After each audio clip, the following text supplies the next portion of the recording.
I've always liked cars, he's always liked cars. Ever since I was a kid, I've always been interested in cars. He puts so much effort into it, and he knows his field so well.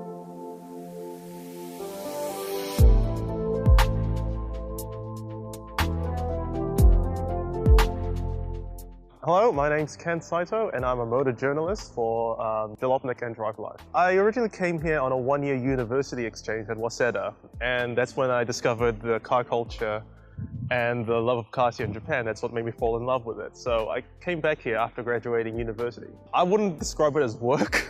It's just basically me doing what I love. So I love cars and love riding. So I just combined the two, and that's sort of that. I guess ever since I was a kid, I've always been interested in cars, playing with Matchbox and Hot Wheels cars and just reading up about them in magazines, books, watching television shows about them. And so I've been obsessed my whole life, I guess. When I was 13 and I saw my first episode of Top Gear, that show, and Jeremy Clarkson in particular, and his writing style influenced me a lot. So I knew from then I wanted to be involved in writing about cars. Well, I realized there wasn't much content coming out of Japan written in English about the car culture here and the stuff that was happening here, particularly around the supercars and exotic markets. So I thought, well, why not let me be the guy to write about it?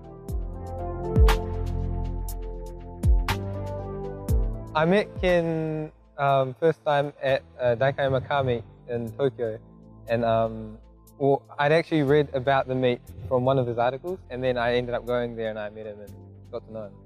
Actually, it's quite inspiring. He chases what he likes. A lot of people, they'll be complaining about their job or whatever, but he doesn't. He just does what he likes, and that's what he enjoys, and I think that's quite inspiring. Yeah. For me personally, I get along well because, see, the connection with cars, and I've always liked cars, he's always liked cars. And even back home in New Zealand, when I had friends that liked cars, but they didn't really love them. And with Ken, I think we're on the same wavelength. We just never get sick of talking about cars. We were at an event at Daikayama, and Chris said, "That's Ken." And I was like, cool, better go say hi to him. Literally, that's the story of how I met Ken, because Chris already knew him.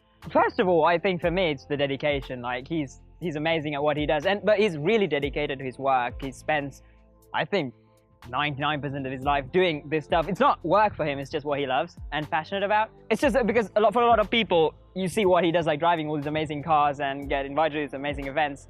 But what people don't know is the amount of work that goes into it. He puts so much effort into it, and he knows his field so well. So I think that's what makes him stand out.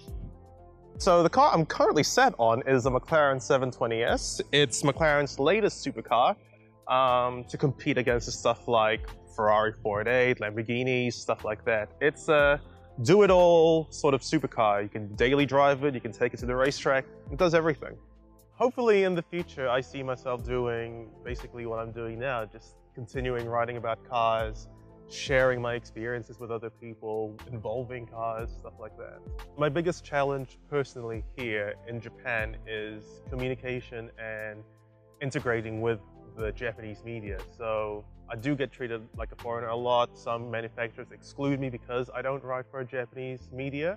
So that's quite difficult. And just keep on trying, keep on doing the best job that I can do, so then they can see that, or they can appreciate that this is the work I do, and they might be able to help me out in the future. I haven't had too many problems with haters in the past, but just ignore them, They're the ones clicking on all your articles or seeing all your profiles, so they're probably your biggest fans.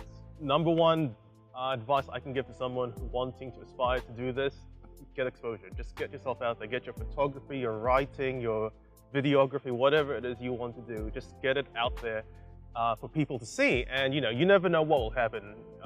You've got everything to gain and nothing to lose. So just get yourself out there. You never know who will see it and what it will lead to.